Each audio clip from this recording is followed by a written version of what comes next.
The distress signal broke through at 300 hours, cutting across the quiet hum of Proxima Station like a blade. Lieutenant Marcus Webb had monitored the deep space channels for 3 years and never heard anything like it. The voice on the other end was thin and trembling, forcing broken galactic common through what sounded like tears. "Please, anyone who can hear this, we are dying. They are killing us all. The Council will not come. Please, someone help us." Marcus sat up straight, heart slamming. He'd been trained for this moment. Training never prepared anyone for the reality of hearing a stranger beg for their life. The signal originated far beyond human space, from a region the galaxy called Council territory. Humans knew about the Council. They had spent 60 years watching, listening, translating, learning about the vast civilization spread across the stars. But they had never made contact. Not officially. That had been the agreement since the first human ships ventured past the solar system and discovered they were not alone. The discovery had been wonderful and terrifying at once, because when human scientists finally cracked the alien databases, they learned an ugly truth about themselves. Earth was what the galaxy called a death world, a planet so hostile that most species would die there within hours. Marcus played the message again. The sender identified herself as Sierra from a colony on the outer rim. It carried video, and he wished it hadn't. He watched armored soldiers cut down civilians in the streets. He watched buildings burn. He watched children run screaming from massive reptilian shapes in battle armor. "The Kravik came 3 days ago," Sierra's voice went on. "They said our world belonged to them now. They said our kind was too weak to deserve life. The Council knows. We sent them everything. They said they would debate the matter. They said it would take time. We do not have time. We have hours, maybe less." Marcus felt sick. He reached for the comm panel and opened a direct channel to Admiral Catherine Chen. She would not be happy about the hour. This could not wait. The screen flickered. The Admiral's face appeared, dark hair pulled back tight, eyes already sharp despite the dark. "This had better be important, Lieutenant." "Ma'am, we've received a distress call from beyond the border. A species called the Velen. They're being exterminated by something called the Kravik Dominion, and the Galactic Council isn't responding." Chen's expression didn't move, but something shifted behind her eyes. "Send me everything. I'll be in the command center in 5 minutes." The channel closed. Marcus transferred the data and sat back, hands shaking. Humanity had spent decades hiding, building colonies only in systems the Council considered worthless, keeping its military strong but out of sight. The reasoning was simple. When humans first learned how the other species saw them, the word they kept finding was Deathworlder. Creatures from a planet that should not be able to support intelligent life. Earth's gravity ran 3 times heavier than most inhabited worlds. Its air was thick with oxygen, a violently reactive gas most species considered poison. Its sun bathed the surface in radiation. Its oceans were salt and full of predators, its land covered in toxic plants and animals that fought back. And its dominant species were endurance hunters, killers who didn't rely on speed or strength, but simply refused to stop chasing until their prey collapsed. Humans terrified the galaxy, so humanity had chosen the shadows, growing strong in secret, becoming neither target nor threat. But now someone was dying, and no one else was coming. Admiral Chen arrived exactly 5 minutes later, already in uniform, crisp despite the hour. She watched the video in silence. Marcus studied her face, the tightening jaw, the fists curling at her sides. "How long ago did this send?" 14 hours received, ma'am. Given the distance, it likely took days to reach us." "So they may already be dead." "They may be, ma'am." Chen stared at the screen a long moment. Then she turned to the bridge. Word had spread. Officers were drifting in and taking their stations though their shifts hadn't started. "Get me a channel to Earth Command, and wake every captain in the fleet. I don't care what time it is." A chill ran down Marcus's spine. He knew what was coming. They all did. Catherine Chen was not the kind of officer who let a distress call go unanswered. One by one, captains' faces filled the screens around the command center. 37 ships were stationed at Proxima, everything from light frigates to heavy battle cruisers. Behind them, in the Sol system, waited dozens more. The Terran Defense Fleet was not the largest force in the galaxy. It had been built for one purpose: to protect humanity from whatever came out of the dark. "Ladies and gentlemen," Chen said, her voice clear and level, "we've received a distress call from a non-human species being slaughtered by an enemy force. The Galactic Council has refused to help them. I am activating Protocol Shepard. All ships prepare for immediate deployment. We cross into Council space in 6 hours." Silence, then, one after another, the captains answered. "Understood, Admiral. Roger that. My ship is ready." Only one hesitated, Commander Sarat of the battle cruiser Valiant. "Ma'am, Earth Command hasn't authorized this. Our standing orders are to stay hidden from the Council." Chen met her eyes without flinching. "I'm aware of our orders, Commander. I'm also aware that someone out there is dying while we discuss protocol. We can debate politics after we've saved lives. If Earth Command wants to court-martial me when this is done, they're welcome to try. But I will not sit here and watch innocent people be murdered. Anyone who disagrees can stay behind. Everyone else, prepare your ships." No one stayed behind. Within minutes, Proxima Station roared to life. Engines flared. Marines loaded into drop ships. Weapon systems came online. And across dozens of channels, a whisper began to spread through the dark. The Deathworlders were awake, and the galaxy was about to learn what happened when someone asked Earth for help. The Galactic Council chamber was in uproar. Ambassador Thrl of the Minarian Collective stood at his station, 4 eyes fixed on the holographic display and the impossibility it showed. 70 warships, human warships, moving at speeds that should not be possible, driving straight toward Velen territory. They had appeared on long-range sensors 6 hours earlier, out of a region marked uninhabited. "This is a violation of protocol." High Counselor Vin's crystalline form blazed red with fury. "They enter our space without permission, without so much as an announcement. Who are these humans?" Thrl kept his voice steady, though both his hearts raced. "We have known of them for some time, High Counselor. They come from a world called Earth, in Sector 447. Our scouts identified them 40 standard years ago." "And why were we not informed of a new species?" "Because their homeworld carries a Class 12 hazard rating. Our xenobiologists assumed they would never reach space. We assumed wrong." The chamber fell silent. Every counselor knew what Class 12 meant. A world where everything was built to kill you, where the air could be poison, the gravity could shatter bone, the wildlife saw you as a meal. There were 17 known Class 12 worlds in the entire galaxy. Not one had ever produced a thinking species. Until now. "How is that possible?" Counselor Reth whispered. "How does intelligence evolve on a death world?" "We do not know," Thrl admitted, "but it has, and now they are here." Vin pulled up the human ship data and studied it, his glow fading from red to a nervous orange. "Their design is wrong, too armored, too dense, and these acceleration figures cannot be real." "They are real. We confirmed them 3 times. Human vessels accelerate at forces that would kill any of us. Their crews endure gravitational stress that would liquefy our bodies." "That is insane. No living creature survives that." "They survive it because they evolved where it is normal. Their world's gravity is 3 times standard. Their bodies were built for it." The chamber erupted. Some counselors wanted to intercept the humans. Others wanted to flee. A few wanted to talk. Before any decision formed, the comm panel lit, a transmission from the human fleet. Thrl opened the channel.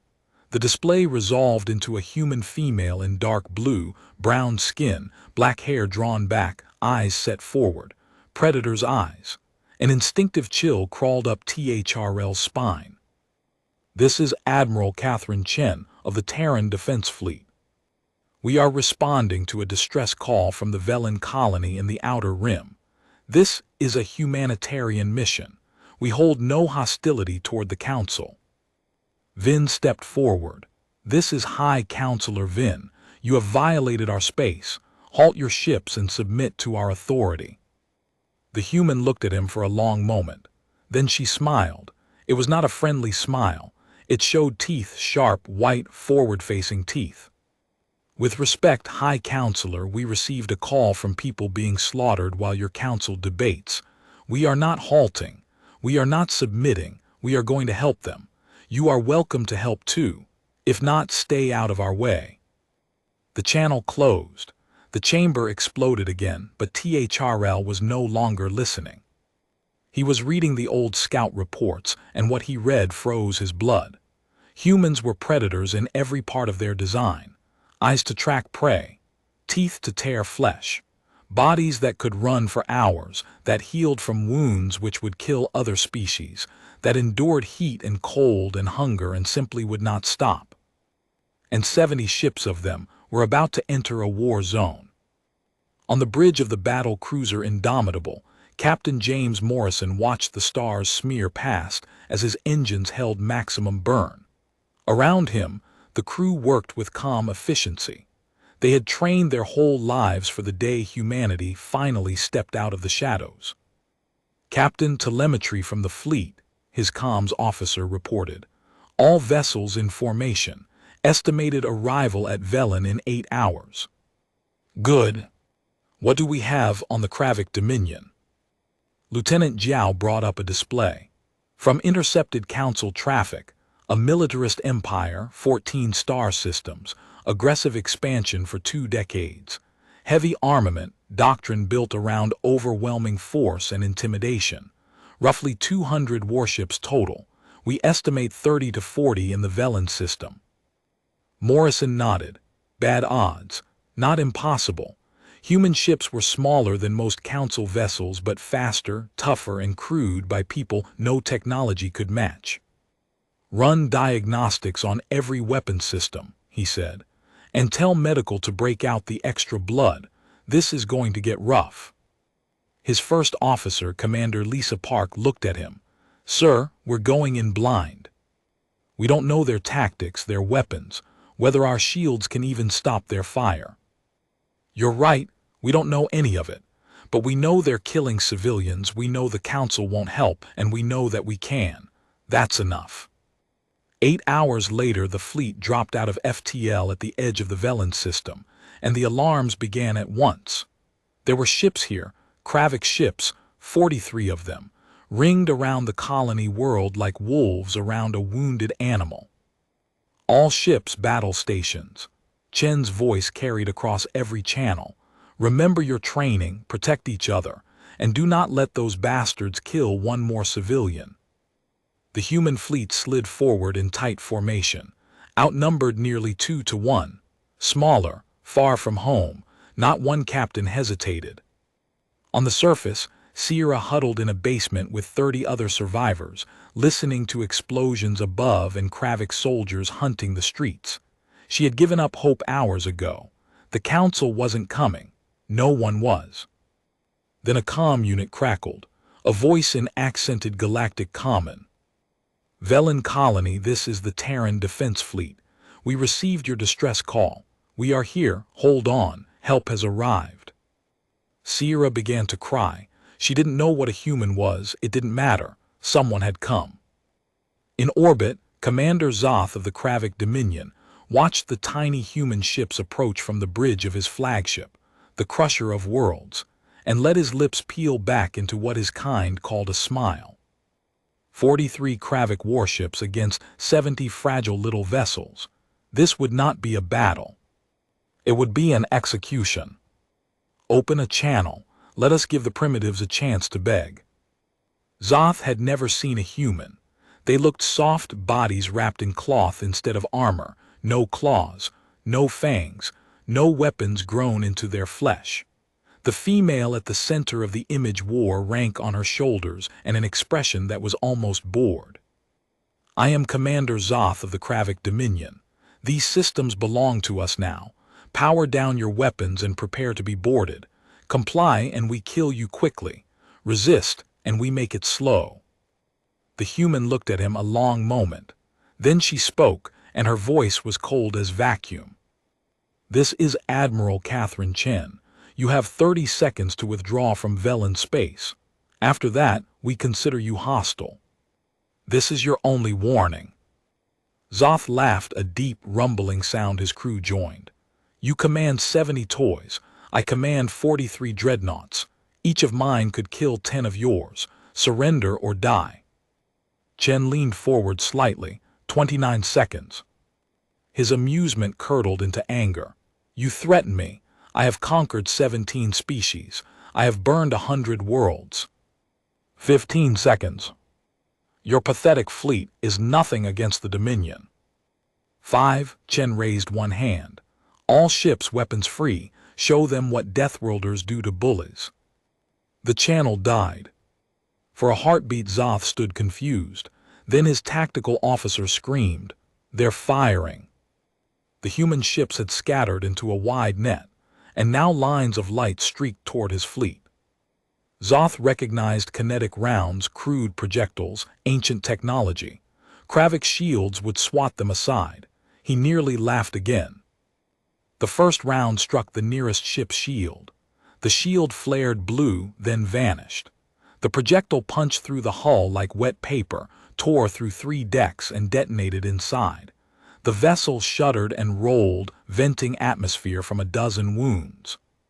"What was that?" Zoth demanded. "How did one round breach our shields?" The tactical officer worked frantically. "Commander, those aren't standard kinetics. They're traveling at 0.3 light speed. The impact force is beyond anything in our database." Another volley, 3 more ships crippled. One went dark and began to drift. Zoth felt the first true stir of fear. "Return fire. Destroy them." The Kravik opened up with plasma beams that could melt armor in seconds. But the human ships were moving, not just moving, dancing, accelerating and cutting and reversing in patterns that made targeting nearly impossible. And when a beam did connect, the human ship didn't die. Its shields ate the hit, flickered, came back, and it kept coming. "They're too fast," the tactical officer shouted. "Our targeting can't hold them." On the Indomitable's bridge, Morrison gripped his chair as the ship hauled through a 7-gravity turn. His crew rode it out, bodies bred for Earth's crushing pull, drilled in centrifuges that pushed them to the edge. Hard but survivable. "Target that cruiser to port." "Everything we have." The rail guns fired in sequence, hurling tungsten rods downrange at relativistic speed, each one hitting like a small nuclear strike. The Kravik cruiser's shields folded, and the rods ripped it open. Secondary blasts rippled down its spine as fuel and munitions cooked off. "Direct hit," Jiao reported. "She's breaking apart." "Good, next target." The battle dissolved into chaos, and the Kravik had never seen anything like it. Human ships did not retreat when hurt, they pressed in on dying momentum. They did not avoid risk, they used debris fields for cover. They followed no doctrine the Kravik could predict. Every captain adapted on instinct. And most terrible of all, they were willing to die. Zoth watched, sickened, as a crippled human frigate, engines failing, shields gone, turned nose on into a Kravik battleship and lit its drive. The 2 vessels met and vanished in a ball of plasma. "They're insane," Zoth screamed. "No species fights like this. No one throws their life away for strangers." But the humans did. Because that was the lesson of their death world, that survival meant the pack, that the strong shielded the weak, that you did not abandon your people, whatever the cost. Chen watched from her command ship and felt every loss like a blade. The Indomitable's sacrifice, the destroyer relentless, savage, and dark. The frigate steadfast, burning, she did not look away. She owed them that. "Ma'am, the Kravik are breaking formation. Attempting to retreat." "Don't let them run," Chen said. "If we let them go, they'll only murder someone else. End it." The fleet surged. 14 human ships lost. 32 Kravik destroyed or disabled. The last 11 tried to flee, but human ships were faster, and one by one they were run down. Zoth watched his fleet die around him. His ships were bigger. His weapons were finer. And still the humans had torn them apart with a ferocity that broke every rule he knew, fighting like creatures whose whole history had been kill or be killed. "Commander," his tactical officer whispered, eyes wide, "we've lost. We must surrender." "Never. The Dominion does not bow to inferior." Another round slammed into the Crusher of Worlds. The bridge bucked. Consoles burst. The lights died. In the dark, listening to his ship come apart and his crew scream, Zoth finally understood. They had not lost to an inferior species. They had lost to predators or creatures who had clawed to the top of the food chain on a world that tried to kill them every single day. They had lost to Deathworlders. The final Kravik ship surrendered 40 minutes later. 14 human ships gone, over 2,000 dead, but the Velen colony was safe. Chen opened a channel to the surface. "Velen colony, this is Admiral Chen. The Kravik fleet is neutralized. We're sending down medical teams and supplies. You are safe now." Below, Sierra stood in the ruins of her city and looked up. She could see the human ships silhouetted against the stars. For the first time in days, she let herself hope. The dropships fell through the Velen sky like meteors. In one of them, Sergeant Maria Santos gripped her rifle and looked at her squad, all veterans, all combat trained. This was different. This wasn't a fight. This was picking up the pieces of people who had lost everything. "Remember," she said over the squad channel, "these people have been through hell. They'll be terrified. Move slow. Weapons down. Let them see we're here to help." The ramp lowered onto what had once been a city square, now rubble and ash that stank of smoke and death. Maria stepped out first, boots crunching stone, and raised her empty hands. The Velen were smaller than humans, barely to her shoulder, pale blue skin, huge eyes that swallowed their thin faces. Every one of them looked ready to bolt. "We're here to help," she called in galactic common. "Food, water, medicine, please, let us help you." For a long moment nothing moved. Then one Velen stepped forward, a female in torn, dust-caked clothing. A small child clutched to her chest. "You came," she whispered. "You actually came." Maria's throat tightened. "Yes, we came. What's your name?" "Sierra, I sent the message. I never thought anyone would answer." "We did, and we're not leaving until you're safe." Sierra took one hesitant step, then another. Then she was standing right in front of Maria, staring up with those huge liquid eyes. "Why, you don't know us. We're nothing to you." Maria knelt to meet her eye to eye. "You asked for help, that's enough. On Earth we have a saying, we don't leave people behind." "Ever?" Sierra broke. The sound was soft and shattered, the cry of someone who had held too much pain for too long. Maria did the only thing that made sense. She wrapped her arms around the alien woman and held her while she wept. Other Velen crept out of the ruins. Cautious at first, then, seeing the food and the medics and the engineers already clearing rubble and restoring power, in larger and larger numbers. Marines stood watch so everyone felt safe. And slowly, over hours, the Velen understood that these frightening creatures from a death world had crossed the galaxy just to save them. While the Velen were being cared for, the news traveled at the speed of light. The Galactic Council convened in emergency session. THRL delivered the report. "The Kravik fleet is destroyed. Of 43 warships, one survived. The Dominion has suffered its worst defeat in 200 years, dealt by a species we didn't know had spaceflight." Silence as every counselor absorbed the same impossibility. A Deathworld species had not merely reached the stars. It had built a military that could break one of the galaxy's great empires. How many did the humans lose? Vin asked. 14. And here is what you must grasp, High Counselor, they did not care. They took losses that would rout any of our fleets and pressed on. They did not negotiate. They came to protect the Velen and they succeeded. Now they hold the planet, feeding the survivors. Unacceptable, Reth snapped. They cannot intervene in our space whenever they please. There must be consequences. T.A. Charrel looked at her calm. What consequences, Counselor?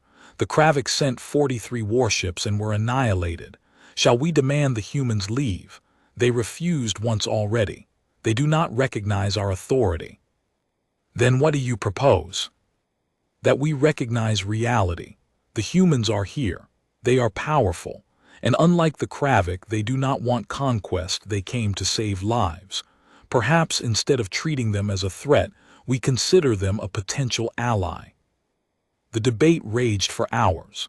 Some wanted the humans isolated, branded rogue. Others saw only opportunity. If humans could shatter the Kravik, how many other threats could they end? While the council argued, Chen faced her own reckoning.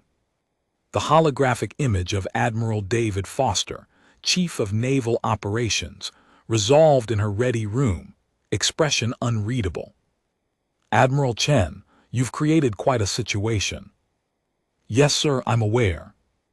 You disobeyed direct orders, took the entire Proxima fleet into combat without authorization, engaged a foreign power, and revealed our existence to the galaxy.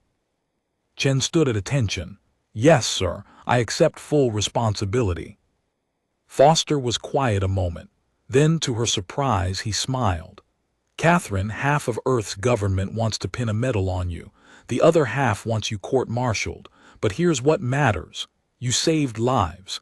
You showed the galaxy that humanity stands for something. And you did it knowing what it might cost you. Sir, Earth Command has reviewed it. We're backing your call. Officially, this is a humanitarian intervention under the genocide prevention protocols. You're authorized to hold position until the situation stabilizes. Relief washed through her. Thank you, sir. Don't thank me yet. The Kravik won't swallow this quietly. Intelligence says they're mobilizing more fleets, and the Council wants a meeting about our presence in their space. His face hardened. The Velen asked for our protection. We're going to give it. Officially, we're standing up the Terran Protection Initiative. Any species facing extinction or genocide can request Earth's protection. If they do, we answer. Chen's pulse jumped. Sir, that changes everything. I know, but it's the right thing. We hid for 60 years because we feared what the galaxy would think of us. Maybe it's time they learned that Deathworlders aren't just dangerous. We're loyal. We protect those who can't protect themselves. Understood, sir. We'll make them believe it.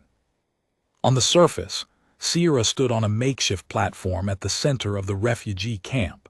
Thousands of her people gathered below, human ships holding their protective orbit overhead. She looked out at faces marked by fear and grief, then at the humans standing nearby, the strange creatures who had come so far. My people, she began, her voice carried by human tech. 3 days ago we believed we would die. We believed the galaxy had abandoned us. Then the impossible happened. Our call was answered not by the Council but by a species we did not know existed. By humans, by Deathworlders. A murmur moved through the crowd. The word carried weight. It meant danger. It meant death. Yes, Sierra went on. They come from a world that would kill most of us in minutes, but they are not monsters. They are protectors. They crossed the stars to save us. They fought and died for us. And now they stand guard so no one can ever hurt us again. She turned to Chen.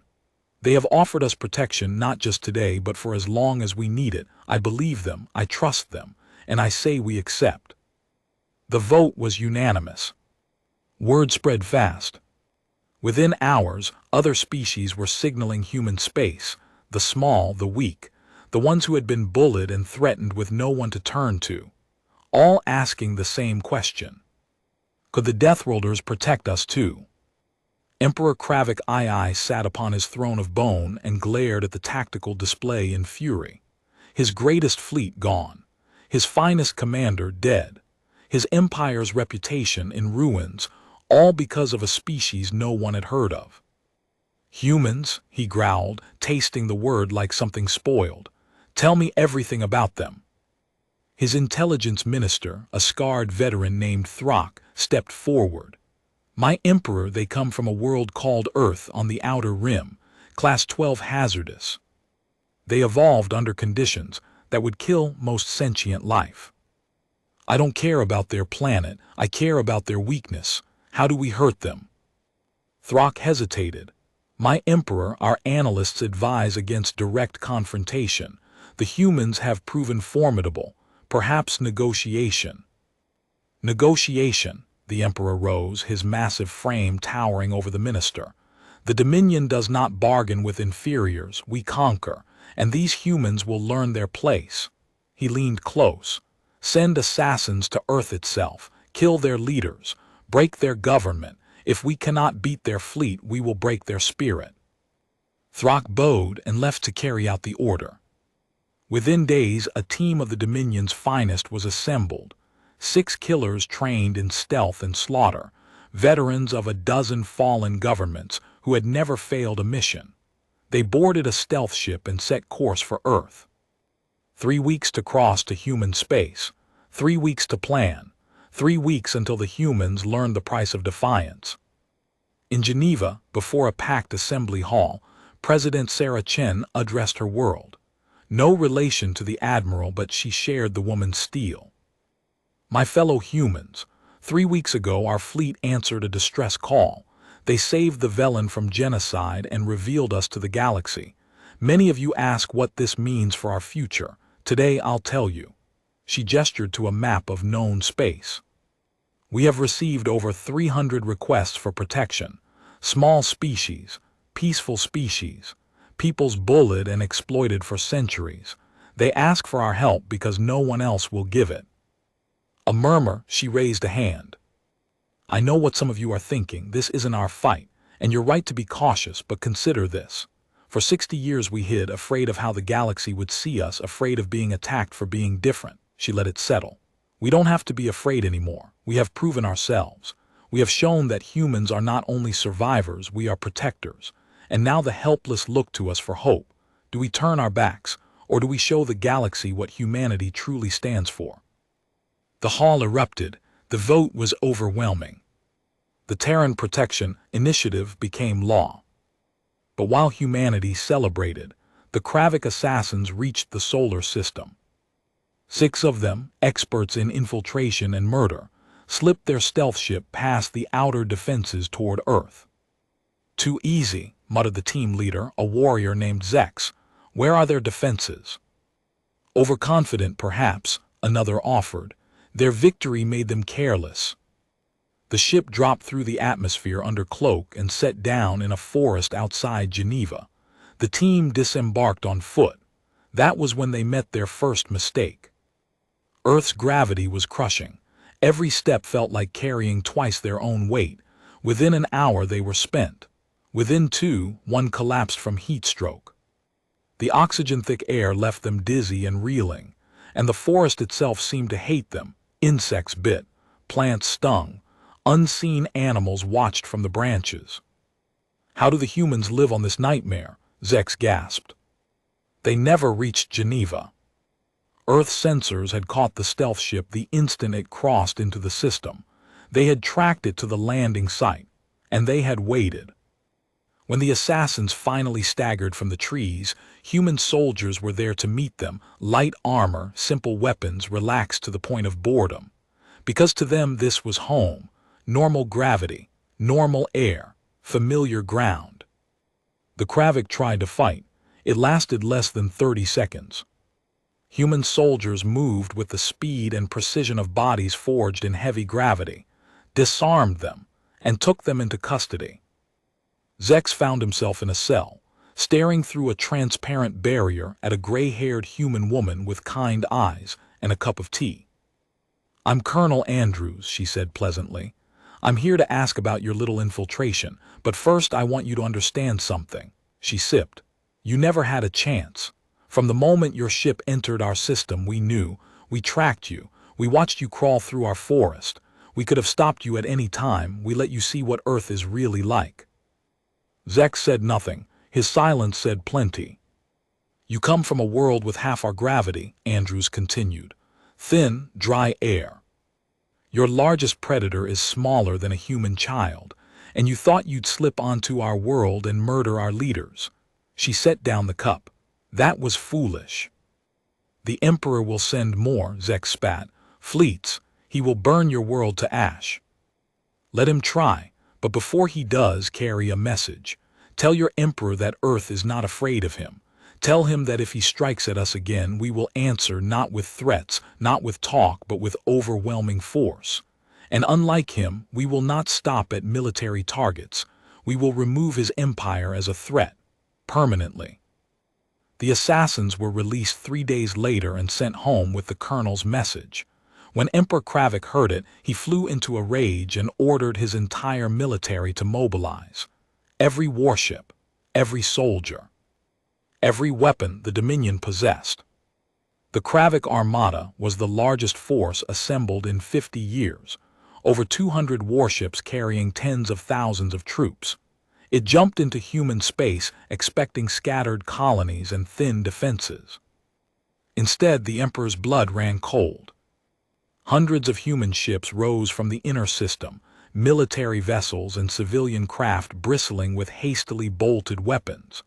Not just the Proxima fleet, but ships from every human colony, racing home to defend their world. And at the center of it all, massive defense stations heavy with guns. Admiral Catherine Chen's voice went out on every channel, loud enough for the whole armada to hear. "Emperor Kravik, you made 2 mistakes. First, you tried to murder civilians. We don't forgive that. Second, you came to Earth itself. This is our home. We will die before we let you take it." The Emperor tried to bluster, to threaten. Chen cut him off. "You wanted to see what Deathworlders can really do. Now you learn. All ships engage." What followed became known as the Defense of Sol, the largest space battle in galactic history. The Kravik held the advantage in numbers and technology. The humans held something heavier. They were fighting for their home. Human ships hurled themselves at the Armada with reckless abandon, using tactics that made no sense to Kravik commanders, sacrificing to shield damaged vessels, coordinating with a precision born of one language, one culture, one cause. And they would not lose. Every human ship destroyed was replaced by 2 more. Every Kravik push was met by a harder shove. It wasn't elegant. It wasn't clean. It was brutal, bloody, desperate work. But slowly, inevitably, the tide turned. The Armada began to break. Ships tried to run and found themselves surrounded. From his flagship, the Emperor watched his fleet die around him. And then a human battle cruiser, the indomitable II, named for the ship lost at Velen, drove into his flagship at full burn. The explosion could be seen from Earth's surface. With it, the Kravik Dominion's power died. The remaining ships surrendered within the hour. The war was over. Humanity had won. But the cost was terrible. 50 human ships destroyed, thousands dead, and Earth itself had come within hours of invasion. The galaxy had asked what Deathworlders could do. Now it knew, and it would never forget.